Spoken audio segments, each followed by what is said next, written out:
Barack Obama, George W. Bush na Bill Clinton bandimi kozwa mangwele ya COVID-19 na etandoeke pona kopesa ndakisa na basusu.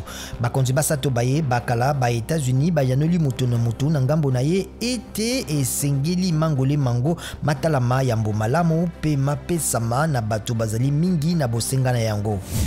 Joseph Kabila azelami mokolo mwamposo na Lubumbashi na Haut-Katanga.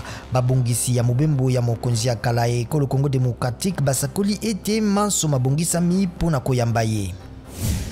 Ministère ya mambi mabosembo ya Etats-unis efundi Facebook na bakonzi na kopesa misala mingi mialifuta ya likolo na bapaya na esika ya bana ba Amerika. Mbula matari ya Amerika elobi Facebook esala ete ba Americain bazali na makoki pe boyebi musala ba muna misala miangote pe basenga yangote.